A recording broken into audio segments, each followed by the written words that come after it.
Okay.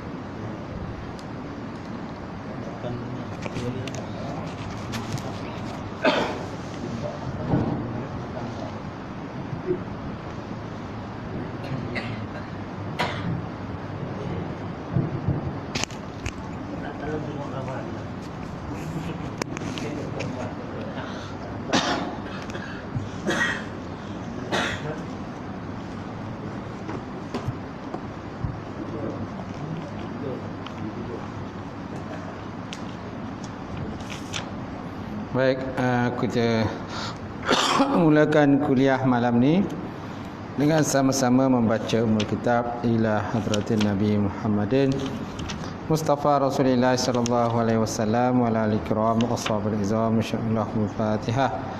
A'udzubillahi minasyaitonir rajim. Bismillahirrahmanirrahim. Alhamdulillahirabbil alamin. Arrahmanir rahim. Maliki yaumiddin. Iyyaka na'budu wa iyyaka nasta'in. Ihdinas siratal mustaqim. Siratal ladzina an'amta 'alaihim ghairil maghdubi 'alaihim waladdallin. Amin. Assalamualaikum warahmatullahi taala wabarakatuh. Alhamdulillahillazi nahmaduhu nasta'in wa nastahdi wa na'udzu billahi min syururi anfusina wa min sayyiati a'malina. May yahdihillahu fala mudhillalah wa may yudlilhu fala hadiyalah. Asyhadu an la ilaha illallah wahdahu la syarikalah wa asyhadu anna Muhammadan abduhu wa rasuluh. Allahumma salli wa sallim ala sayyidina wa nabina wa habibina wa syafiina wa zuhrina wa maulana Muhammad wa ala alihi wa sahbihi wa man da'a bi da'watihi wasanna bi sunnatihi ila yaumiddin. Rabbi ishrah li sadri wa yassir li amri wa hlul 'uqdatam min lisani yafqahu qawli. Subhanaka la ilma lana illa ma 'allamtana innaka antal alimul hakim. Wala haula wala quwwata illa billahil alimul azim. Qala Allah Subhanahu wa ta'ala fi kitabil azim ba'da auzubillahi minasyaitonir rajim. Bismillahirrahmanirrahim. Wal 'asr innal insana lafi khusr illa alladzina amanu wa amilus solihati wa tawasaw bil haqq wa tawasaw bis sabr. Maksudnya demi masa sesungguhnya manusia itu semuanya berada di dalam kerugian kecuali orang-orang yang beriman dan mengerjakan amal yang soleh dan berpesan-pesan dengan kebenaran dan berpesan-pesan dengan kesabaran. Alhamdulillah. Qala Nabi sallallahu alaihi wasallam, salasatun man kunna fihi wajada halawatal iman. Ayakuna Allah wa rasuluhu ahabba ilaihi mimma siwahuma wa yuhibbal mar'a la yuhibbuhu illa Allah wa ayyukraha yauda fi kufri kama yukrahu ay yuhzafu ila nar. Maksudnya tiga perkara barang siapa terdapat dalam dirinya itu tiga perkara, maka sesungguhnya dia mendapat kemanisan iman, iaitu yang pertama bahawa adalah Allah Ta'ala dan Rasulnya lebih dia kasihi melebihi kasihnya kepada selain daripada keduanya. Yang kedua, bahawa tiada dia cinta atau kasih kepada seseorang itu melainkan cinta dan kasihnya kerana Allah Subhanahu Wa Ta'ala. Dan dengan yang ketiga, bahawa dia benci kembali kepada kekufuran sebagaimana dia benci dicampakkan ke dalam api neraka. Alhamdulillah. Yang dihormati Fadil Tuan Imam kita, tak lupa juga Tuan Bilal, Tuan Siap, pengurusi masjid, jawatankuasa, sidang jemaah, muslimin muslimat, mukminin mukminat. Alhamdulillah, kita bersyukur kepada Allah Subhanahu Wa Taala kerana dengan limpah kurnia serta rahmat daripada Allah, sekali lagi kita dapat bersama pada malam ni untuk sambung kuliah kita. Jadi malam ni kita lihat tajuk syurga dan juga neraka lah. Sebenarnya banyak lagi tajuk-tajuk yang lain sebenarnya. Contohnya hisab, kan, penghisapan, titian siratal mustaqim dan sebagainya, banyak lagi, tapi kita tak ambil semualah. Jadi malam ni kita terus lihat kepada syurga dan neraka. Lepas tu nanti kita masuk pada qada dan qadar pula. Percaya kepada qada dan qadar akan datang, insya-Allah. Baik. Jadi malam ni kita lihat tentang syurga. Setiap orang yang beriman wajib mempercayai kewujudan syurga. Setiap orang beriman wajib mempercayai kewujudan syurga. Dan dia juga, syurga juga merupakan makhluk Allah Subhanahu Wa Taala yang disediakan untuk hamba-hamba yang beriman kepada Allah dan juga mengerjakan amal yang soleh. Dan syurga itu bertingkat-tingkat. Ada riwayat menyatakan bahawa syurga itu mengandungi 100 tingkat. 100 tingkat. Dan luas satu tingkat itu di antara timur dengan barat. Baina masyriq wal maghrib, antara timur dengan barat. Bayangkanlah. Dia ada 100 tingkat. Kan, satu tingkat antara timur dengan barat. Bayangkanlah kalau 100 tingkat. Macam tu. Mudah-mudahan nama kita ada kat situ lah. Yang takutnya nama kita tak ada. Tak guna kita menceritakan tentang kehebatan syurga, kecanggihan syurga, kenikmatan syurga dan sebagainya. Tapi sayangnya nama kita boleh cek kat daftar, kan, daftar pintu kan, tengok tak ada. Mereka kata tak ada. Tak ada. Apa perasaan kita masa tu, tuan? Comel tak? Comel lah. Sebab apa? Tak syurga, neraka. Tak syurga, neraka. Jadi kalau kat daftar, buku daftar syurga tu tak ada. Malaikat kata ilak. Dia ilak. Tak ada, kan? Jadi apa perasaan kita masa tu? Comel tak? Comel lah. Tak dapat masuk. Tengok pada luar lah. Silap-silap ada pula tempat lain pula. Kat neraka. Tengok dekat neraka, ada dah nama kau ke sini. Main sini dia kata. Parah je Baik. Allah Subhanahu Wa Taala menjadikan syurga itu sebelum dia menjadikan makhluk-makhluk yang lain. Jadi sebelum makhluk-makhluk yang lain dicipta Allah Subhanahu Wa Taala, syurga terdahulu telah dicipta oleh Allah Subhanahu Wa Taala. Ada riwayat menyatakan bahawa bukan syurga, kan, qalam mana pena lah, pena. Ada riwayat menyatakan juga yang pertama diciptakan ialah Nur Muhammad. Jadi berbagai khilaf ulama lah dari segi siapakah yang pertama dicipta oleh Allah Subhanahu Wa Taala. Tetapi pendapat yang kuat menyatakan Nur Muhammad lah yang pertama sekali dicipta oleh Allah Subhanahu Wa Taala. Baik. Kemudian syurga itu kini sudah pun ada. Jadi syurga dah ada dah. Semua kita tak tahulah di mana tempatnya syurga itu. Wallahu alam. Semua itu berada dalam ilmu Allah Subhanahu Wa Taala. Kalau tahulah syurga tu dekat mana, masing-masing pun bulu-lumba nak pergi tengok. Bulu-lumba nak pergi tengok syurga tu kat mana duduk Masing-masing buatlah, tengoklah dalam Google, dalam internet dan sebagainya. Cari dalam Google Map dan sebagainya kedudukan syurga. Kat sini rupanya. Jomlah kita pergi naik kapal, sewa kapal terbang ramai-ramai, pergi tengok, kan? Paling tidak pun terbang kat luar je lah, tengok macam mana keadaan syurga tu, kan? Tapi masalahnya tak tahu di mana duduknya. Kalau tahu senang, kan? Contohnya Masjid Bandar Seri Senayan, kat mana kedudukannya? Kat Senayan lah, kan?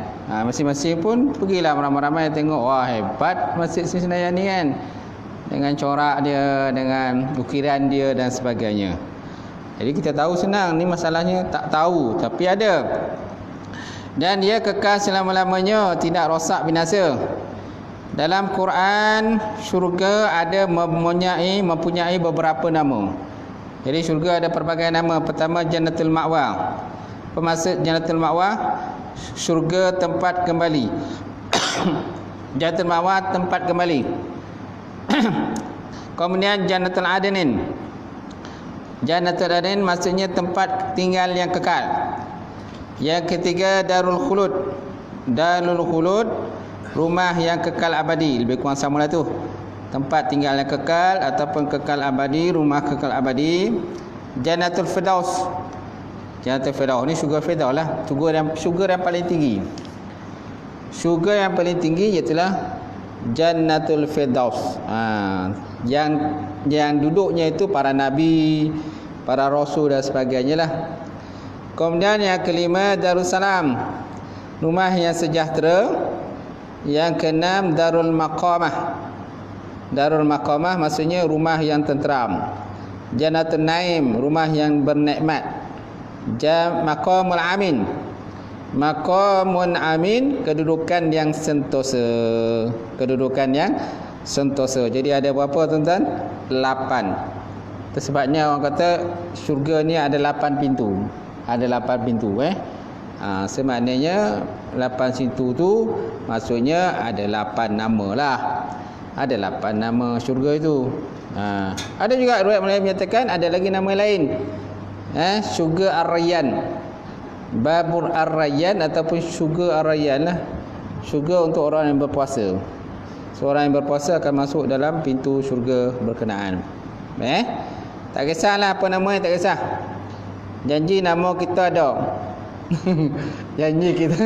Janji nama kita ada. Masalah tadi tak ada. Kalau tak ada cepet-cepet lah. Kalau tahu tak ada senang kan. Kita awal-awal lagi kita dah tahu dah. Sebelum kita mati ni kita dah tahu nama kita tak ada kat situ. Jadi kita usahalah supaya nama kita didaftarkan kat sana. Daftar secara online. Daftar secara online. Gitu. Masalahnya tak boleh daftar online. Tak boleh nak Google dalam internet. Kalau boleh Google, daftar online senang kan. Daftar awal-awal. Kat sini kita nak masuk nanti syurga Jannatul Ma'wa kan. Nama kita ada kat situ lah. Tapi tak tahu, masya-Allah. Jadi apa sebab Allah Taala tidak orang kata menunjukkan syurga itu kepada kita? Kenapa tidak dizahirkan syurga itu kepada kita? Ini menjadi persoalannya lah. Saya rasa tuan-tuan pun boleh jawab kan kenapa syurga tu Allah Ta'ala tak zahirkan pada kita. Salah satu sebab daripadanya supaya kita ni orang kata beramal dengan penuh keyakinan. Beramal bersungguh-sungguh. Beramal bersungguh-sungguh untuk mendapatkan benda tersebut. Agak macam mana lah rupa syurga ni kan. Orang kata syurga ni macam ni dan sebagainya. Jadi kita akan berusaha beramal bersungguh-sungguh supaya kita dapat masuk ke dalam syurga tersebut. Bukan maknanya bila kita tak nampak tu mana kita pemalas berusaha, tak ada. Sepatutnya bila satu benda tak nampak, jadi sesuatu yang orang kata surprise lah kan. Surprise. Macam kita nak bagi hadiah lah. Kita nak bagi hadiah kepada isteri kita kan. Hari jadi dia berapa bulan? Kan? Hari jadi rumah berapa bulan? 23 bulan 10 dah lepas. 27 bulan 10 dah lepas lah. Tak apalah tahun depan. Tahun depan kan. Jadi satu benda hadiah kita nak bagi pada rumah kita sempena dengan milad. Milad ni hari jadi dia lah. Milad mana jadi dia. Jadi sudah tentu kita tak akan tunjuk dia awal-awal syurga tu apa tu, hadiah tu. Kalau kita dah tunjuk awal-awal tak surprise lah. Tak dah tahu dah. Kan? Belum abang bagi dia tahu dah ada apa dalam tu. Jadi kalau kita tak tunjukkan maknanya tepat pada masa dan ketiganya, so kita tunjukkan dia. Tercongang lah dia. Sayanglah ke abang Oh kan? I love you kan. Gitu. Jadi kalau ada bagi tahu awal tak ada lah, tak surprise lah. Betul tak tuan? Ada tak bagi hadiah ke rumah? Tak ada. Dah lupa dah kan? Okey. Baik. Jadi syurga itu adalah tempat kediaman orang-orang beriman dan orang-orang yang beramal dengan amalan yang soleh sebagai balasan daripada amalan kebajikan yang mereka lakukan di dunia ini. Allah Ta'ala menyebut dalam Quran, innallaha yudkhilul ladzina amanu wa amilus solihati jannatin tajri min tahtihal anhar Maksudnya innallaha, sesungguhnya Allah Subhanahu wa taala, yudkhilul ladzina amanu, memasukkan orang-orang yang beriman, wa amilus solihat, dan mengerjakan amalan soleh, jannatin tajri min tahtihal anhar, ke dalam syurga yang mengalir di bawahnya sungai-sungai. Syurga yang mengalir di bawahnya sungai-sungai. Kenapa ada sungai-sungai? Kalau tak ada sungai kan tak ada sungai kan tak apa. Nampak tak? Jadi manusia ni lazimnya suka pada sungai.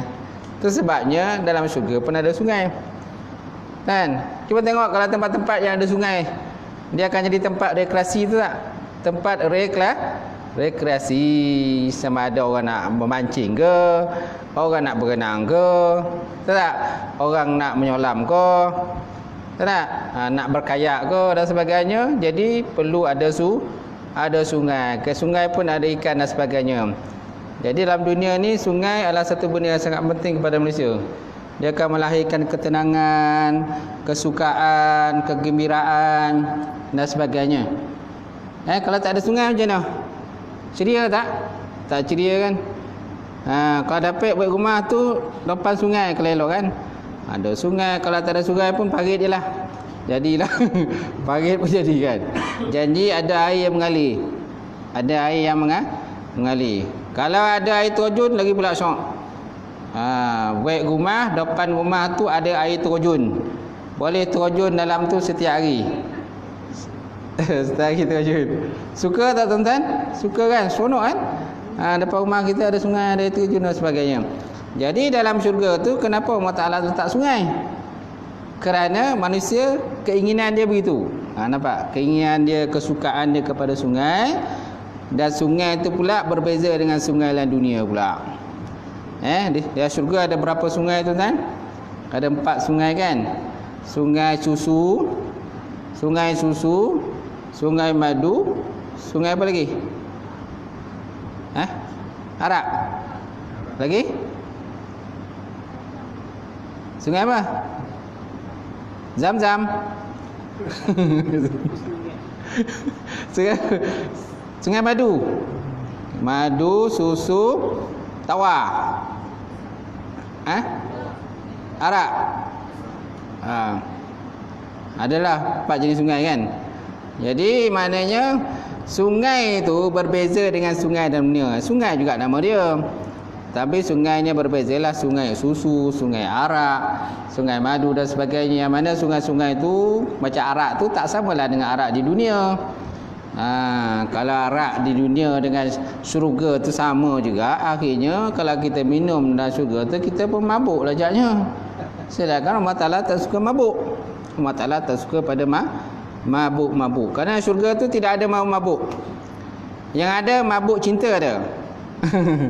Mabuk cinta, mabuk kasih sayang kan, dengan isteri masing-masing, dengan suami masing-masing, pasangan masing-masing. Itu yang ada, mabuk tu yang ada. Mabuk tadi tak ada. Mabuk arak tak ada. Mabuk dadah, ganja pun tak ada. Kerana benda tu hanya di dunia saja, di akhirat berlainan. Baik. Seterusnya tuan-tuan, kita lihat pada terjemahan tadi, sesungguhnya Allah Ta'ala akan masukkan orang-orang yang beriman serta mengerjakan amal yang soleh. Semaknanya nak masuk syurga ni ada 2 benda. Pertama beriman, kedua amal soleh. Beriman saja tak amal soleh pun tak dapat juga. Beriman dan amal soleh, mana 2 benda yang digandingkan oleh Allah Subhanahu wa Ta'ala. Baik, kemudian Allah Ta'ala juga menyebut dalam Quran, innal muttaqina fi maqamin amin fi jannatin wa uyun yalbasuna min sundusin wa istabrakin mutaqabilin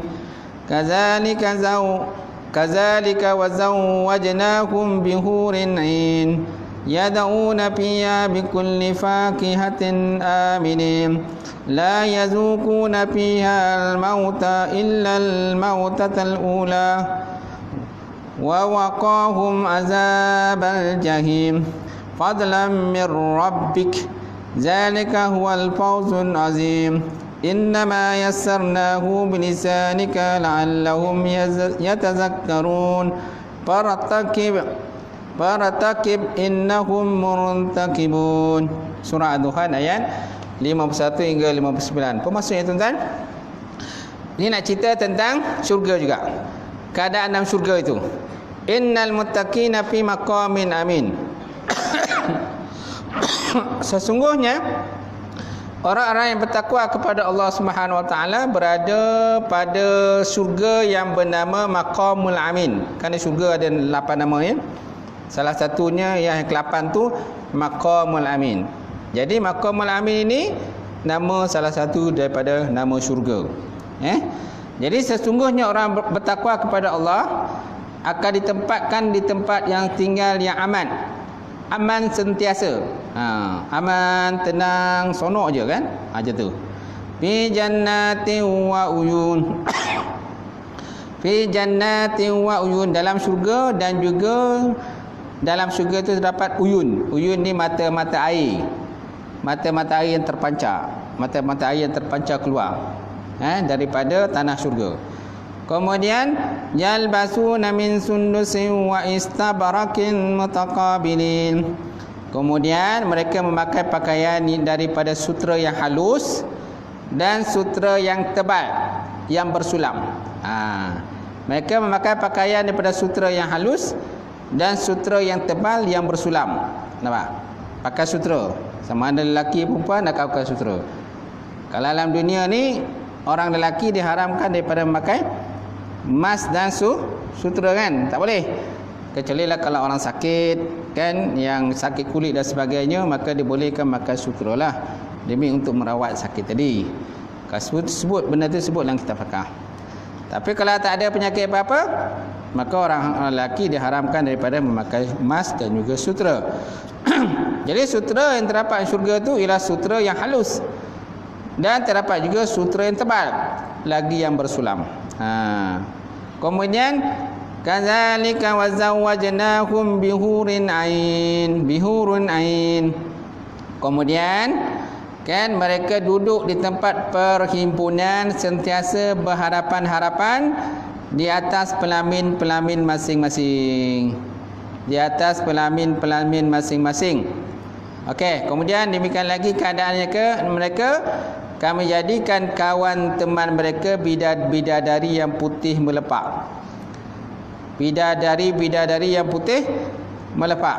Wa kadzalika wazawwajnahum bihurin ain yad'una fiha bikulli faqihatin aminin. Macam tu. Kami jadikan mereka, kami kawinkan mereka dengan bidadari yang putih melepak. Lagi luas cantik matanya. Mata yang cantik lawa lah kan. Macam rumah kita lah. Macam rumah kita tak? Rumah kita lawa tak? Tak lawa? Tak lawa. Tak lawa apa kan? Rumah sendiri pun tak lawa kan? Merajuklah rumah kita tak lawa kata kita kan. Jadi rumah kita lawa lah kan. Tu pun puas pilih kan. Puas select dulu. Puas milih siang malam mikir kan. Walaupun ditunjukkan orang yang lain, rumah kita juga yang kita pilih, betul tak? Macam tu. Jadi keadaan besok demikian lagi keadaan mereka, kami jadikan kawan teman mereka bidadari yang putih melepak, lagi luas cantik matanya, masya-Allah. Cantik mata dia. Bila pandangnya kan, terpegun kan. Terpegun, terkaku lah. Terkaku dah. Macam itulah keadaan dia. Baik, kemudian mereka meminta di dalam syurga itu tempat-tempat tiap-tiap jenis buah-buahan yang mereka ingini dalam keadaan aman sentosa. Yanauna fiha bikulli faqihatin amin. Mereka meminta pihak dalamnya syurga itu dengan tiap-tiap daripada buah-buahan, hal keadaan mereka tenang, sentosa. Mereka inginkan buah-buahan. Dalam syurga ada pelbagai jenis buah-buahan kan. Yang setiap buah-buahan itu, selagi dimakan buah ni lagi sedap. Lagi makan rasa buah ni sedap. Bila makan rasa lain lagi sedap. Macam itulah keadaannya. Bertambah sedap. Sedap. Tak ada yang buah-buahan yang expired, tak ada. Tak ada. Kalau dunia ada buah-buahan expired kan. Ni lah tak boleh makan lah, dah busuk. Bulet pun ada dalam tu. Tapi dalam syurga tak ada yang bulet, tidak ada expired, semuanya dalam keadaan segar. Dan buah-buahan tu setiap satu tu tak sama rasa dia. Dia rupa dia macam buah-buahan dalam dunia juga, ada rupa dia, tetapi rasanya tak sama dengan buah-buahan dalam syurga, dalam dunia. Kalau buah manggis, macam mana rasa buah manggis? Tahu rasa buah manggis kan? Dalam syurga ada tak buah manggis? Ada. Tapi tak samalah rasa dia. Rasa tak sama. Okay? Kat dunia ada buah durian tak? Ada. Masing-masing suka buah durian. Kat syurga ada tak buah durian? Ada buah durian. Tapi tak sama rasa dia. Kalau dunia ni, kalau buah durian mungkin tuan-tuan boleh mabuk lah, banyak sangat makan durian. Tahu tak? Lepas tu kalau banyak makan durian pun, kalau kentut pun tahu je lah. Faham kan? Silap-silap berlawan dengan rumah kan? Begitu. Baik Kemudian la yazuquna fiha mauta illa mautatal ula. Tiada mereka itu merasai dalam syurga itu mati. Illa kecuali mautatal ula, mati pada kali pertama dahulu. Maksudnya waktu la dunia kan ada kematian kan? Itu saja kematiannya ada. Bila masuk dalam syurga dah tak ada kematian dah. Kekal selama-lamanya. Kemudian wa waqahum azaban jahim. Wa waqahum azaban jahim. Kemudian Allah Ta'ala peliharalah mereka daripada azab api neraka. Fadlam mir rabbik, kelebihan atau kurniaan daripada Tuhan mereka. Zalika huwal fawzul azim, demikian itulah kemenangan yang besar. Demikian itulah kemenangan yang besar kepada orang yang ahli syurga tadi. Fa inna ma yasannahu bilisanika la'allahum yatazakkarun. Yatazakkarun, maka sesungguhnya tujuan kami mudahkan Quran dengan bahasamu, itulah bahasa Arab, wahai Muhammad, ialah supaya mereka memahami dan beringat dan insaf terhadap apa yang dikenakan kepada mereka. Fartaqib innahum murtaqibun, maka tunggulah kamu wahai Muhammad akan kesudahan mereka, sesungguhnya mereka juga akan menunggu akan kesudahan kamu. Nampak tak? Jadi dua ayat yang di bawah tu tuan-tuan, dia tak ada cerita dalam syurga kita. Ayat innal muttaqina fi maqamil amin sampai kepada ayat zalika huwal fawzul azim. Sampai situ ayat ni menceritakan tentang syurga tadi. Dengan pakaian dia daripada sutera kan, kemudian dikawinkan dengan bidadari, ditemankan bidadari, kemudian kata minta apa saja buah-buahan akan dibagi buah-buahan, kemudian tidak merasai akan kematian lagi kecuali mati dalam dunia dahulu sajalah. Nampak? Jadi daripada ayat ni jelas menunjukkan pada kita tentang suasana yang terdapat dalam syurga. So maknanya akan ada nikmat itu. Nikmat tu akan ada. Kenapa? Quran dah sebut. Quran dah sebut. Jadi Quran merupakan mukjizat baginda Rasulullah sallallahu alaihi wa ala alihi wasallam. Satu benda yang benar, Quran. Jadi takkan kita nak dustakan benda tu pula. Betul tak? Jadi maknanya bersiap je lah. Bersiap, mudah-mudahan kita dapat menikmati syurga tersebut. Baik, kemudian orang yang menjadi penghuni syurga. Dalam Quranul Karim, Allah Subhanahu Wa Taala telah menyatakan orang-orang yang menjadi ahli syurga itu ialah antaranya ialah orang yang beriman yang digunakan jiwa dan harta benda mereka kepada jalan Allah Subhanahu Wa Taala. Mereka mengorbankan nyawa mereka, harta mereka pada jalan Allah Subhanahu Wa Taala. Dan juga mereka yang benar-benar mengerjakan perbuatan yang baik dan mulia serta bersifat dengan berbagai sifat kebaikan, kemurahan dan sebagainya. Allah Ta'ala menyebut dalam Quran, innallaha ashtara minal mu'minina anfusahum wa amwalahum bi anna lahumul jannah yuqatiluna fi sabilillah wa yaqtuluna wa yuqtalun wa'dan alaihi haqqan fit taurat wal injil wal quran. Wa man awfa bi yadihi min Allah fastabshiru bi bai'ikumul ladzi bay'atum bih wa dzalika huwal fawzul azim. at-taibun al-abidun wal-hamidun was-sabihun saihuna ar-raki'un as-sajidun al-amiruna bil ma'ruf wan-nahuna 'anil munkar wal hafizuna li hududillah fabashshiril mu'minin wa basyiril mu'minin. Surah At-Taubah ayat 101 hingga 111 hingga 112. Apa maksudnya tuan-tuan? Innallaha ashtara minal mu'minin. Sesungguhnya Allah Subhanahu wa taala membeli daripada orang-orang yang beriman jiwa mereka. Allah Taala membeli daripada orang beriman akan jiwa mereka dan hati